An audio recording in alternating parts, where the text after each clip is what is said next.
महाशिवरात्रि व्रत कथा। जय श्री कृष्ण। राधे राधे। ओम नमः शिवाय। आप सभी भक्तों को महाशिवरात्रि व्रत की हार्दिक शुभकामनाएं। प्यारे भक्तों, फाल्गुन मास की कृष्णा पक्ष की चतुर्दशी तिथि को महाशिवरात्रि का व्रत किया जाता है। महाशिवरात्रि का व्रत श्रद्धा पूर्वक रखने और कथा सुनने से भक्तों को सभी कष्टों व परेशानियों से मुक्ति मिलती है और इसके साथ ही भगवान शिव और माता पार्वती की असीम कृपा प्राप्त होती है। तो आइए प्यारे भक्तों, हम रसपान करते हैं बड़ी ही दुर्लभ महाशिवरात्रि की व्रत कथाएं। हे भगवान, आपकी इस पावन कथा को जो भी भक्त श्रद्धा पूर्वक पूरा सुने, उस भक्त की हर मनोकामना को पूर्ण करे। ओम नमः शिवाय। पूर्व काल में चित्रभानु नामक एक शिकारी था। जानवरों की हत्या करके वह अपने परिवार को पालता था। वह एक साहूकार का कर्जदार था, लेकिन उसका ऋण समय पर ना चुका सका। क्रोधित साहूकार ने शिकारी को शिव मठ में बंदी बना लिया। संयोग से उस दिन शिवरात्रि थी। शिकारी ध्यान मग्न होकर शिव संबंधी धार्मिक बातें सुनता रहा। चतुर्दशी को उसने शिवरात्रि व्रत की कथा भी सुनी। शाम होते ही साहूकार ने उसे अपने पास बुलाया और ऋण चुकाने के विषय में बात की। शिकारी अगले दिन सारा ऋण लौटा देने का वचन देकर बंधन से छूट गया। अपनी दिनचर्या की भांति वह जंगल में शिकार के लिए निकला, लेकिन दिन भर बंदी गृह में रहने के कारण भूख प्यास से व्याकुल था। शिकार खोजता हुआ वह बहुत दूर निकल गया। जब अंधकार हो गया तो उसने विचार किया कि रात जंगल में ही बितानी पड़ेगी। वह वन एक तालाब के किनारे एक बेल के पेड़ पर चढ़कर रात बिताने का इंतजार करने लगा। बेल वृक्ष के नीचे शिवलिंग था, जो बेल पत्रों से ढका हुआ था। शिकारी को उसका पता न चला। पड़ाव बनाते समय उसने जो टहनियाँ तोड़ी, वे संयोग से शिवलिंग पर गिरती चली गई। इस प्रकार दिन भर भूखे प्यासे शिकारी का व्रत भी हो गया और शिवलिंग पर बेल पत्र भी चढ़ गए। एक पहर रात्रि बीत जाने पर एक गर्भिणी हिरनी तालाब पर पानी पीने पहुंची। शिकारी ने धनुष पर तीर चढ़ाकर ज्यों ही पर्यंचा खींची। हिरनी बोली, शिकारी, मैं गर्भिणी हूँ, शीघ्र ही प्रसव करूँगी। तुम एक साथ दो जीवों की हत्या करोगे, जो ठीक नहीं। मैं बच्चे को जन्म देकर शीघ्र ही तुम्हारे समक्ष प्रस्तुत हो जाऊंगी, तब मार लेना। शिकारी ने पर्यंचा ढीली कर दी और हिरनी जंगली झाड़ियों में लुप्त हो गई। पर्यंचा चढ़ाते तथा ढीली करते वक्त कुछ बेलपत्र अनायास ही टूटकर शिवलिंग पर गिर गए। इस प्रकार उससे अनजाने में ही प्रथम पहर का पूजन भी संपन्न हो गया। कुछ ही देर बाद एक और हिरनी उधर से निकली। शिकारी की प्रसन्नता का ठिकाना न रहा। समीप आने पर उसने धनुष पर बाण चढ़ाया। भक्तों, तब उसे देख हिरनी ने विनम्रता पूर्वक निवेदन किया, हे शिकारी, मैं थोड़ी देर पहले ऋतु से निवृत्त हुई हूँ। कामातुर वीर हिरनी हूँ। अपने प्रिय की खोज में भटक रही हूँ। मैं अपने पति से मिलकर शीघ्र ही तुम्हारे पास आ जाऊंगी। शिकारी ने उसे भी जाने दिया। 2 बार शिकार को खोकर उसका माथा ठनका। वह चिंता में पड़ गया। रात्रि का आखिरी पहर बीत रहा था। इस बार भी धनुष से लगकर कुछ बेल पत्र शिवलिंग पर जा गिरे तथा दूसरे पहर की पूजन भी संपन्न हो गई। तभी एक अन्य हिरनी अपने बच्चों के साथ उधर से निकली। शिकारी के लिए यह स्वर्णिम अवसर था। उसने धनुष पर तीर चढ़ाने में देर नहीं लगाई। वह तीर छोड़ने ही वाला था कि हिरनी बोली, हे शिकारी, मैं इन बच्चों को इनके पिता के हवाले करके लौट आऊंगी। इस समय मुझे मत मारो। शिकारी हंसा और बोला, सामने आए शिकार को छोड़ दूं? मैं ऐसा मूर्ख नहीं। इससे पहले मैं 2 बार अपना शिकार खो चुका हूं।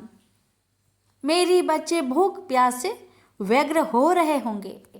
उत्तर में हिरनी ने कहा, जैसे तुम्हें अपने बच्चों की ममता सता रही है, ठीक वैसे ही मुझे भी। हे शिकारी, मेरा विश्वास करो, मैं इन्हें इनके पिता के पास छोड़कर तुरंत लौटने की प्रतिज्ञा करती हूँ। हिरनी का दुख भरा स्वर सुनकर शिकारी को उस पर दया आ गई। उसने उस मृगी को भी जाने दिया। शिकार के अभाव में तथा भूख प्यास से व्याकुल शिकारी अनजाने में ही बेल वृक्ष पर बैठा बेल पत्र तोड़ तोड़ कर नीचे फेंकता जा रहा था। पाँव फटने को हुई तो एक हष्ट पुष्ट मृग उसी रास्ते पर आया। शिकारी ने सोच लिया कि इसका शिकार वह अवश्य करेगा। शिकारी की तनी परियंचा देखकर मृग विनीत स्वर में बोला, हे शिकारी, यदि तुमने मुझसे पूर्व आने वाली 3 मृगियों तथा छोटे छोटे बच्चों को मार डाला है तो मुझे भी मारने में विलंब ना करो, ताकि मुझे उनके वियोग में एक क्षण भी दुख न सहना पड़े। मैं उन हिरनियों का पति हूँ। यदि तुमने उन्हें जीवन दान दिया है तो मुझे भी कुछ क्षण का जीवन दान देने की कृपा करो। मैं उनसे मिलकर तुम्हारे समक्ष उपस्थित हो जाऊंगा। मृग की बात सुनते ही शिकारी के सामने पूरी रात का घटना चक्र घूम गया। उसने सारी कथा मृग को सुना दी। तब मृग ने कहा, मेरी 3 पत्नियां जिस प्रकार प्रतिज्ञाबद्ध होकर गई है, मेरी मृत्यु से अपने धर्म का पालन नहीं कर पाएगी। अतः जैसे तुमने उन्हें विश्वास पात्र मानकर छोड़ा है, वैसे ही मुझे भी जाने दो। मैं उन सब के साथ तुम्हारे सामने शीघ्र ही उपस्थित होता हूँ। शिकारी ने उसे भी जाने दिया। इस प्रकार प्रतः हो आई। उपवास, रात्रि जागरण तथा शिवलिंग पर बेलपत्र चढ़ाने से अनजाने में ही पर शिवरात्रि की पूजा पूर्ण हो गई। पर अनजाने में ही की हुई पूजन का परिणाम उसे तत्काल मिला। शिकारी का हिंसक हृदय निर्मल हो गया। उसमें भागवत शक्ति का वास हो गया। थोड़ी देर बाद वह मृग 100 परिवार शिकारी के समक्ष उपस्थित हो गया ताकि वह उनका शिकार कर सके। किंतु जंगली पशुओं की ऐसी सत्यता, स्वाभाविकता एवं सामूहिक प्रेम भावना देखकर शिकारी को बड़ी गलानी हुई। उसने मृग परिवार को जीवन दान दे दिया। अनजाने में शिवरात्रि के व्रत का पालन करने पर भी शिकारी को मोक्ष की प्राप्ति हुई। जब मृत्यु काल में यमदूत उसके जीव को ले जाने के लिए आए तो शिवगणों ने उन्हें वापस भेज दिया तथा शिकारी को शिवलोक ले गए।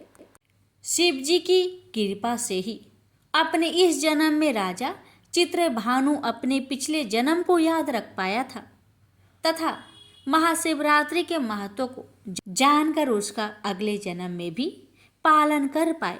प्रेम से बोलिए, हर हर महादेव। माता पार्वती की जय।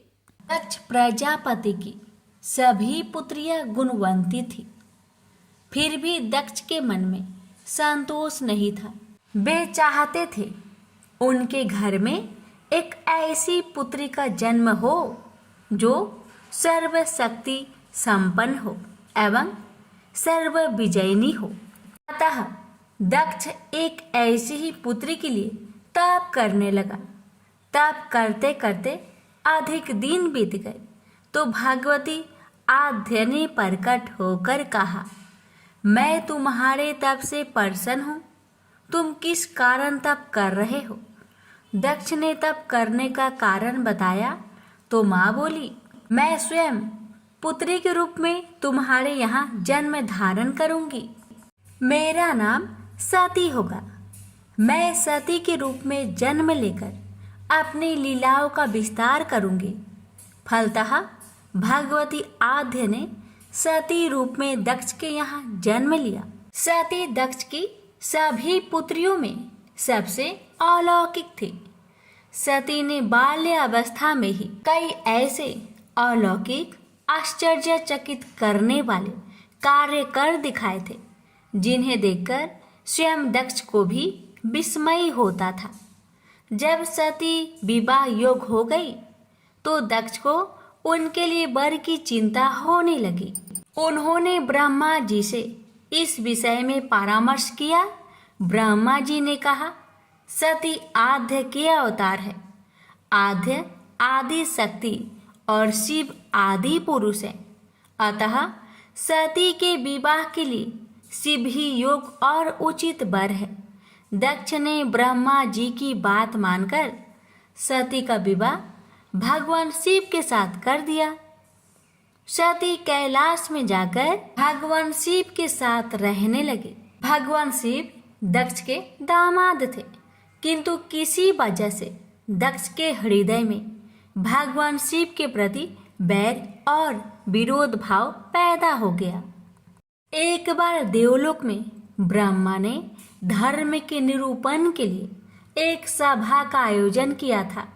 सभी बड़े बड़े देवता सभा में एकत्र हुए। भगवान शिव भी इस सभा में बैठे थे। सभा मंडल में दक्ष का आगमन हुआ। दक्ष के आगमन पर सभी देवता उठकर खड़े हो गए, पर भगवान शिव खड़े नहीं हुए। उन्होंने दक्ष को प्रणाम भी नहीं किया।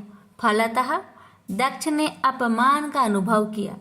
केवल यही नहीं, उनके हृदय में भगवान शिव के प्रति ईर्ष्या की आग जल उठी। वे उनसे बदला लेने के लिए समय और अवसर की प्रतीक्षा करने लगे। एक बार सती और शिव कैलाश पर्वत पर बैठे हुए परस्पर वार्तालाप कर रहे थे। उसी समय आकाश मार्ग से कई विमान कनखल की ओर जाते हुए दिखाई पड़े। सती ने उन विमानों को देखकर भगवान शिव से पूछा, प्रभु, ये सभी विमान किसके हैं और कहाँ जा रहे हैं? भगवान शंकर ने उत्तर दिया, आपके पिता ने बड़े यज्ञ का आयोजन किया है। समस्त देवता और देवंगनाएं इस विमानों में बैठकर उसी यज्ञ में सम्मिलित होने के लिए जा रहे हैं। इस पर सती ने दूसरा प्रश्न किया, क्या मेरे पिता ने आपको यज्ञ में सम्मिलित होने के लिए नहीं बुलाया? भगवान शंकर ने उत्तर दिया, आपके पिता मुझसे बैर रखते हैं, फिर वो मुझे क्यों बुलाने लगे? सती मन ही मन सोचने लगी। फिर बोली, यज्ञ के इस अवसर पर अवश्य मेरी सभी बहनें आएंगी। उनसे मिले हुए बहुत दिन हो गए। यदि आपकी अनुमति हो तो मैं भी अपने पिता के घर जाना चाहती हूँ। यज्ञ में सम्मिलित हो लूँगी और बहनों से भी मिलने का सुअवसर मिलेगा। भगवान शिव ने उत्तर दिया, इस समय वहाँ जाना उचित नहीं होगा। आपके पिता मुझसे बैर रखते हैं। हो सकता है वे आपका भी अपमान करे। बिना बुलाए किसी के घर जाना उचित नहीं होता है। इस पर सती ने प्रश्न किया, ऐसा क्यों? भगवान शिव ने उत्तर दिया, विवाहित लड़की को बिना बुलाए पिता के घर नहीं जाना चाहिए, क्योंकि विवाह हो जाने पर लड़की अपने पति की हो जाती है। पिता के घर से उसका संबंध टूट जाता है। लेकिन सती पीहर जाने के लिए हठ करती रही, अपनी बात बार बार दोहराती रही। उनकी इच्छा देखकर भगवान शिव ने पीहर जाने की अनुमति दे दी। उनके साथ अपना एक गण भी साथ में भेज दिया। उस गण का नाम वीरभद्र था। सती वीरभद्र के साथ अपने पिता के घर गई। घर में सती से किसी ने भी प्रेम पूर्वक वार्तालाप नहीं किया। दक्ष ने उन्हें देखकर कहा, तुम क्या यहाँ मेरे अपमान कराने आई हो? अपनी बहनों को तो देखो, वे किस प्रकार भांति भांति के अलंकारों और सुंदर वस्त्रों से सुसज्जित है। तुम्हारे शरीर पर मात्र बाघंबर है। तुम्हारा पति शमशानवासी और भूतों का नायक है। वह तुम्हें बाघंबर छोड़कर और पहना ही क्या सकता है। दक्ष के कथन से सती के हृदय में पश्चाताप का सागर उमड़ पड़ा। वे सोचने लगे, उन्होंने यहाँ आकर अच्छा नहीं किया। भगवान ठीक ही कह रहे थे, बिना बुलाए पिता के घर में भी नहीं जाना चाहिए। पर अब क्या हो सकता है, अब तो आ ही गई हूँ। पिता के कटु और अपमानजनक शब्द सुनकर भी सती मौन रही। वे उस यज्ञ मंडल में गई जहाँ सभी देवता और ऋषि मुनि बैठे थे तथा यज्ञ कुंड में धू धू करती जलती हुई अग्नि में आहुतियाँ डाली जा रही थी। सती ने यज्ञ मंडप में सभी देवताओं के तो भाग देखे, किंतु भगवान शिव का भाग नहीं देखा। वे भगवान शिव का भाग ना देखकर अपने पिता से बोली, पिता श्रेष्ठ, यज्ञ में तो सबके भाग दिखाई पड़ रहे हैं, किंतु कैलाशपति का भाग नहीं है। आपने उनका भाग क्यों नहीं रखा। दक्ष ने गर्व से उत्तर दिया, मैं तुम्हारे पति शिव को देवता नहीं समझता। वह तो भूतों का स्वामी, नग्न रहने वाला और हड्डियों की माला धारण करने वाला है। वह देवताओं की पंक्ति में बैठने योग्य नहीं है, उसे कौन भाग देगा। सती के नेत्र लाल हो उठे। उनका मुखमंडल प्रलय की सूर्य की भांति तेजोदीप्त हो उठा। उन्होंने पीड़ा से तिल मिलाते हुए कहा, ओ, मैं इन शब्दों को कैसे सुन रही हूँ। मुझे धिक्कार है। देवताओं, तुम्हें भी धिक्कार है। तुम भी उन कैलाशपति के लिए इन शब्दों को कैसे सुन रहे हो, जो मंगल के प्रतीक है और जो क्षण मात्र में संपूर्ण सृष्टि को नष्ट करने की शक्ति रखते हैं। वे मेरे स्वामी हैं। नारी के लिए उसका पति ही स्वर्ग होता है। जो नारी अपने पति के लिए अपमानजनक शब्द को सुनती है, उसे नरक में जाना पड़ता है। पृथ्वी सुनो, आकाश सुनो और देवताओं तुम भी सुनो। मेरे पिता ने मेरे स्वामी का अपमान किया है। मैं अब एक क्षण भी जीवित रहना नहीं चाहती। सती अपने कथन को समाप्त करती हुई यज्ञ के कुंड में कूद पड़ी। जलती हुई आहुतियों के साथ उनका शरीर भी जलने लगा। यज्ञ मंडप में खलबली पैदा हो गई। हाहाकार मच गया। देवता उठकर खड़े हो गए। वीरभद्र क्रोध से कांप उठे। वे उछल उछल कर यज्ञ का विध्वंस करने लगे। यज्ञ मंडप में भगदड़ मच गई। देवता और ऋषि मुनि भाग खड़े हुए। वीरभद्र ने देखते ही देखते दक्ष का मस्तक काट कर फेंक दिया। समाचार भगवान शिव के कानों में भी पड़ा। वे प्रचंड आंधी की भांति कनखल जा पहुँचे। सती के जले हुए शरीर को देखकर भगवान शिव ने अपने आप को भूल गए। सती के प्रेम और उनकी भक्ति ने शंकर के मन को व्याकुल कर दिया। उन शंकर के मन को व्याकुल कर दिया जिन्होंने काम पर भी विजय प्राप्त की थी और जो सारी सृष्टि को नष्ट करने की क्षमता रखते थे। वे सती के प्रेम में खो गए, बेसुध हो गए। भगवान शिव ने उन्मत्त की भांति सती के जले हुए शरीर को कंधे पर रख लिया। वे सभी दिशाओं में भ्रमण करने लगे। शिव और सती के इस अलौकिक प्रेम को देखकर पृथ्वी रुक गई, हवा रुक गई, जल का प्रवाह ठहर गया और रुक गई देवताओं की सांसें। सृष्टि व्याकुल हो उठी। सृष्टि के प्राणी पुकारने लगे, त्राहि माम, त्राहि माम। भयंकर संकट उपस्थित देखकर सृष्टि के पालक भगवान विष्णु आगे बढ़े।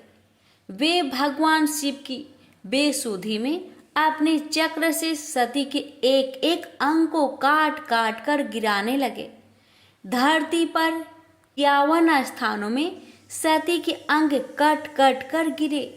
जब सती के सारे अंग कट कर गिर गए तो भगवान शिव पुनः अपने आप में आए।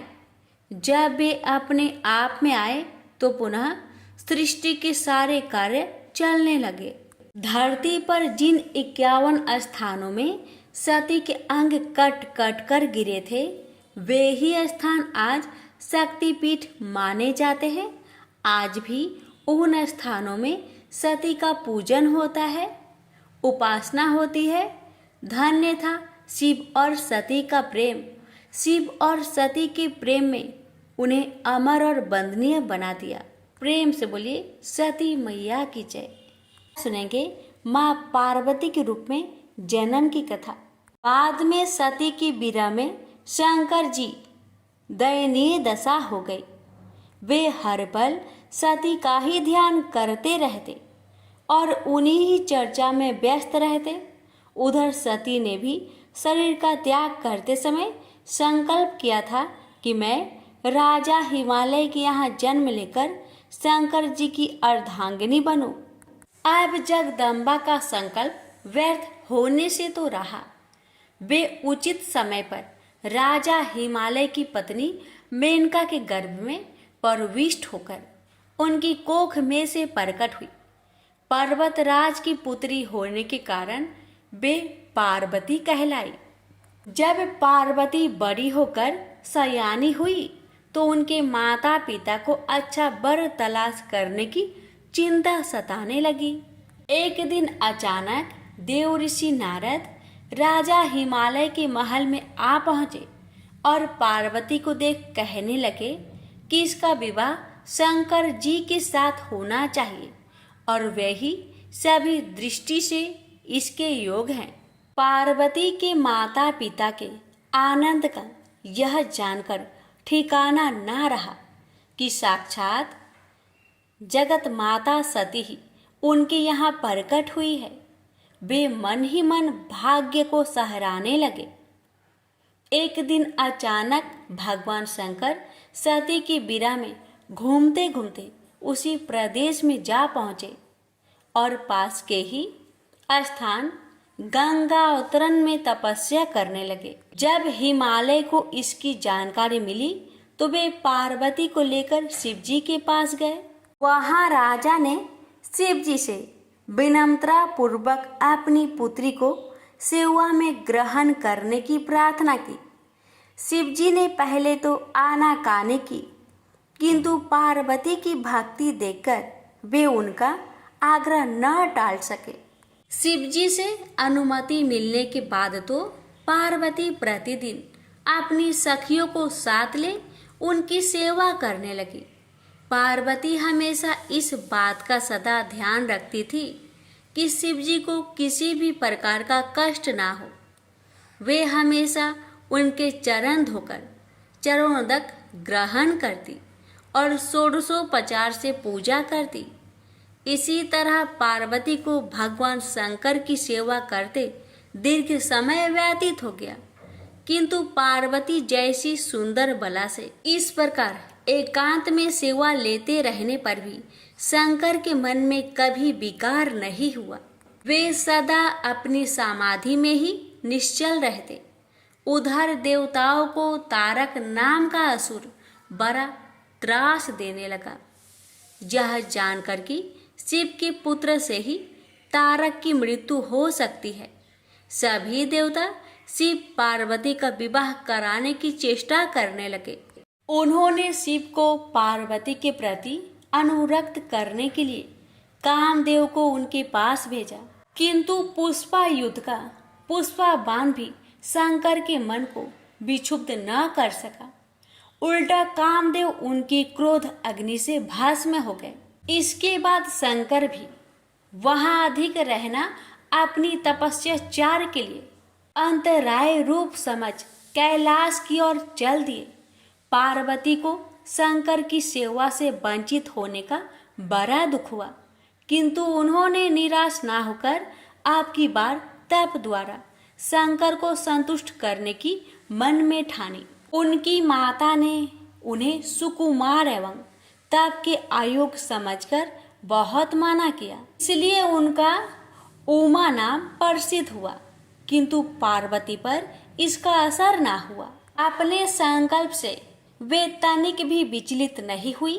वे भी घर से निकल उसी शिखर पर तपस्या करने लगी जहाँ शिव जी ने तपस्या की थी।